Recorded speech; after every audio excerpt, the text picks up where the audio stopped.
Award is presented annually to an inspirational leader whose contributions and dedication to the future of case management have made a positive impact on others and on the profession as a whole. Through strong leadership qualities, the encouragement of others, and continued commitment, each recipient exemplifies the highest quality of case manager. Primary criteria for this prestigious award includes leadership activities within the case management profession, which have resulted in significant influence of the industry. Recipients demonstrate maturity and effective professional skills, leadership abilities, and vision. Let's meet our 2013 Case Manager of the Year.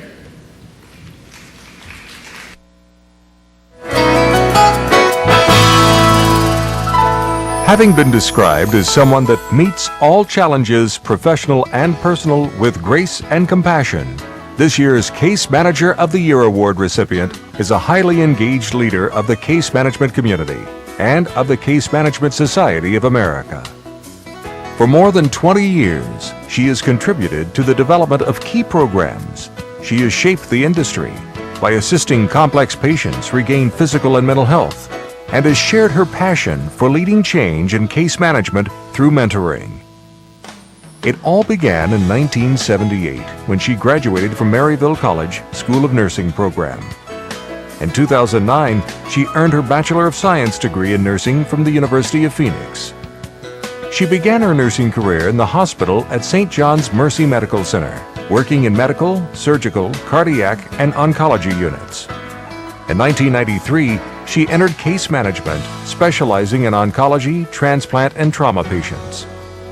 She then brought her talents to Carpenter's Health and Welfare Trust Fund, where she developed and supervised case management programs for union carpenters and was recognized for implementation of their Building Blocks prenatal program.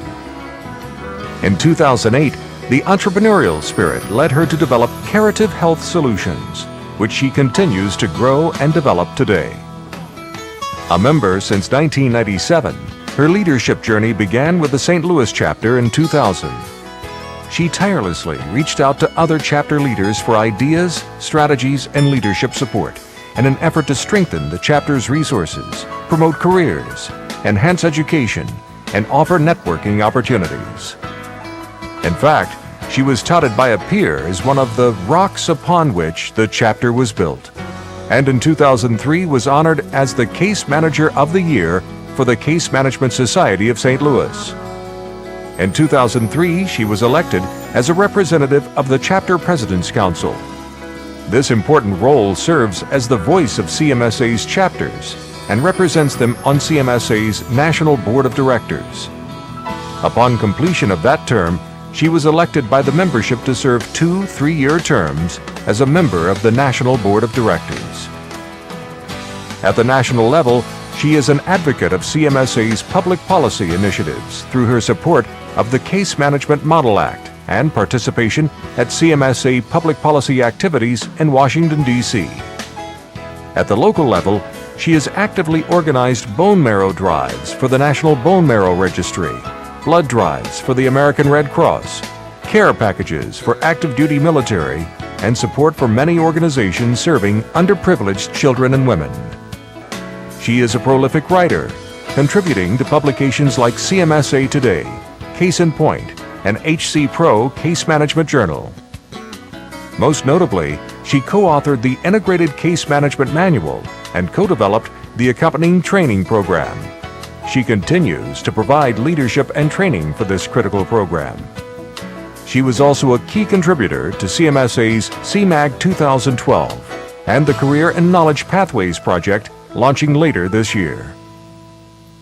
Her tireless commitment to the organization and the field of case management has been unwavering. She is a passionate and dedicated advocate for her patients and families, as well as her peers. In addition to a very full career in volunteer service, she is a loving wife, mother, and daughter, and provides full-time case management for several family members. In recognition of her passion and commitment to CMSA and case management, please welcome this year's recipient of the CMSA Case Manager of the Year Award, Rebecca Perez.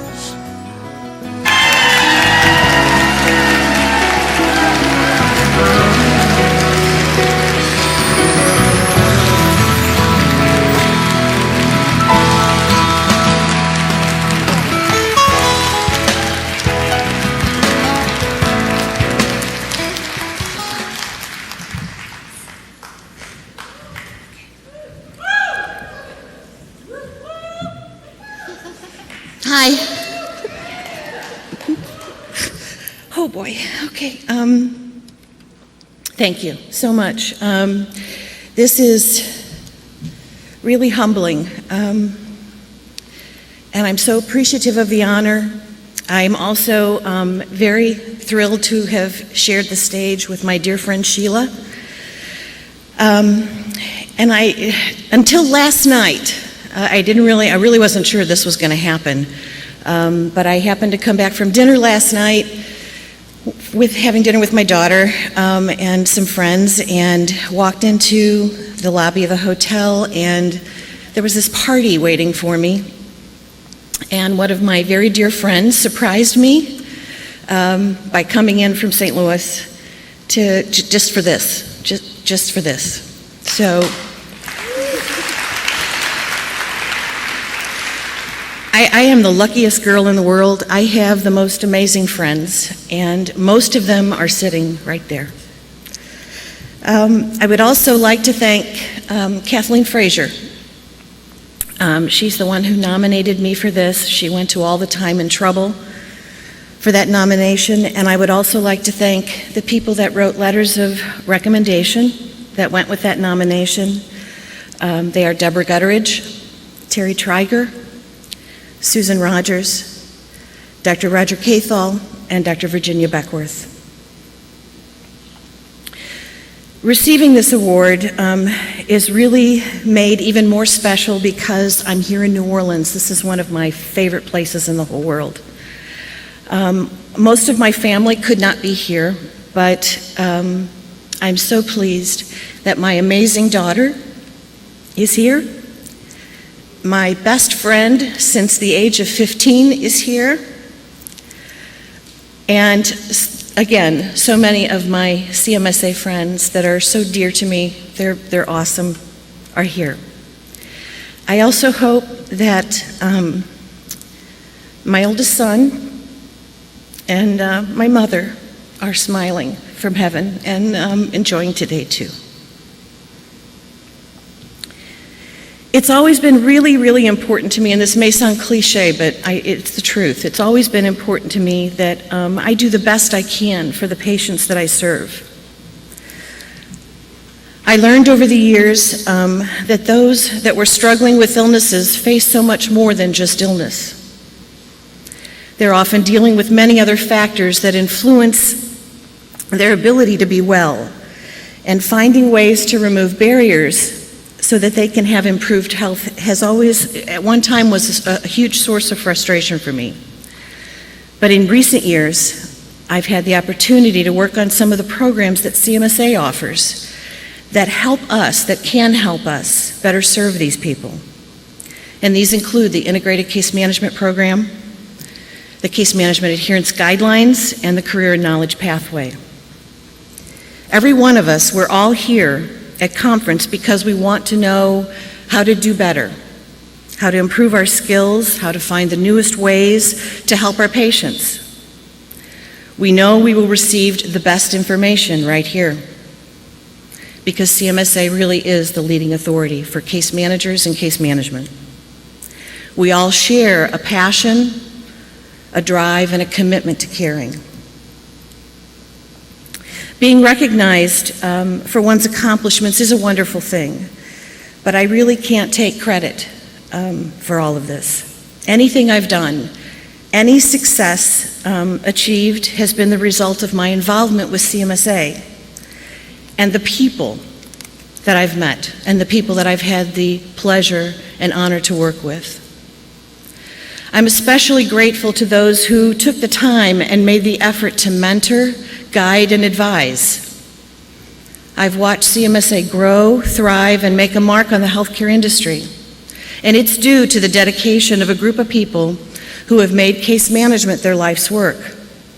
And their efforts have resulted in an organization that supports us. I continue to be inspired by the people driving CMSA's initiatives, and I'm so very grateful to have had the opportunity to play a small role in CMSA's leadership. I could volunteer for CMSA from now until the end of my days, but I could never, ever give back what's been given to me, both personally and professionally. It's important for me to share with you how certain people have made a significant impact on my life, both personally and professionally. And those people I'm giving credit for why I'm even standing here today. In 2002, I found myself a very unprepared local chapter president. My chapter in St. Louis was in significant financial straits. It had a dwindling membership. I had absolutely no idea where to start, how to begin to fix the problems that the chapter was facing. So after contacting CMSA and receiving some guidance on how to conduct the business of a chapter, I still needed help on how to grow the chapter. At the time, I was aware that the Kansas City chapter was very strong, big membership, active. So didn't know anybody from Kansas City, but I decided to reach out to them, sent an email to these total strangers, got an email back from Deborah Gutteridge, and said, sure, we'll help you. So I made an appointment. I drove to Kansas City from St. Louis, and for those of you that don't know your Missouri geography, St. Louis is the East Coast and Kansas City is the West Coast. So Susie Rattery, who was the president at the time, and Deborah Gutteridge, who was the president-elect at that time, met me at an Irish pub. And for those of you that know me are like, oh really, an Irish pub? Becky's always at an Irish pub. Anyway, so we sat there for hours. They brought boxes and boxes of things in. They sat with me. They taught me about how they do things, their procedures, their policies, guided me, gave me great advice on how things I could take back and grow the St. Louis chapter. So that's what I did. I took those things back, and our little board of directors, we went about the business of trying to rebuild our chapter. 11 years later, Deborah and I have worked together on numerous projects, one of which is the Integrated Case Management Program, and I am proud to say that she is one of my dearest friends. During my tenure as the St. Louis president, we invited a well-known speaker to one of our monthly meetings. I'd never met Susan Rogers, but she immediately started encouraging me to get more involved in CMSA, even going so far as to encourage me to run for a national board position. Never in a million years would I've ever thought that I had anything to offer CMSA, nor did I ever think I was qualified to hold a national board position. Needless to say, Susan never gave up encouraging me. And I eventually did serve on the national board, and it was the best experience of my life. She also encouraged me to become involved in CMAG, and I am very proud to say that I am a CMAG trainer. I co-authored the Depression chapter of CMAG with Susan, and I have been one of the contributors to CMAG 2012. During my terms as a national board member, I have been consistently impressed and inspired by Sherry Latimer. I have learned so much from her. This woman knows our business and our industry better than anybody. In fact, she knows what's in the pipeline before we do. She has been so very patient with me. She's guided me for the last several years, especially in regard to ICM, the Integrated Case Management Program. But it's Sherry's quiet grace and dignity that I admire the most. And I still hope that someday I can maybe possess just a fraction of that grace and dignity. I've never really considered myself a political person, but because of Peggy Leonard, I have taken a much bigger interest in public policy. As you all know, Peggy was responsible for getting CMSA's Public Policy Committee started. She is, as I'm sure you all witnessed today, an incredible speaker. There have been more times that she's reduced me to tears with her inspirational presentations. But it's not just her ability to engage a crowd. She's truly passionate about everything she does. And she is probably one of the busiest people I've ever met. But when you're talking to her, even if she's got 10 other things going on, you're the only person in the room.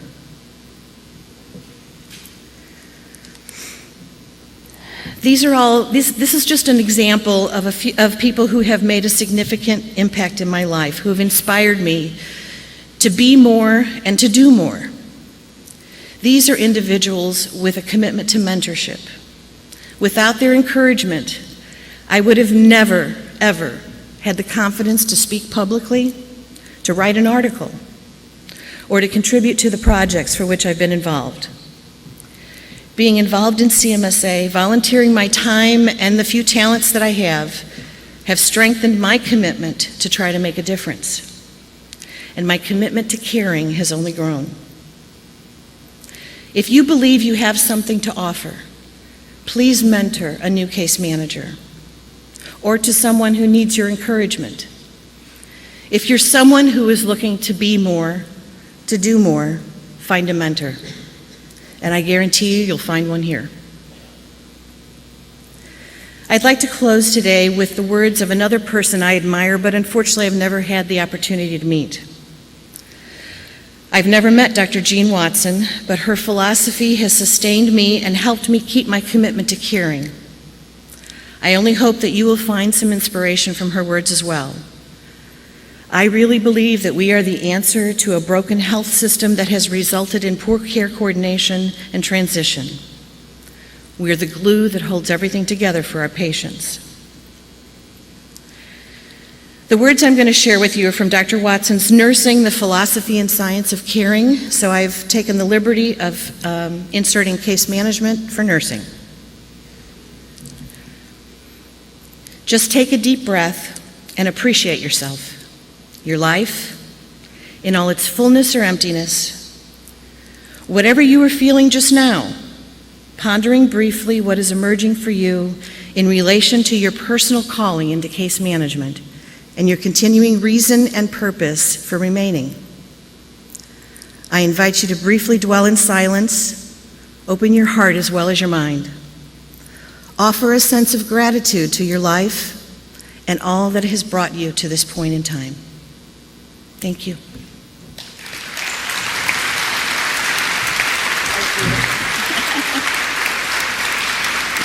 Love you.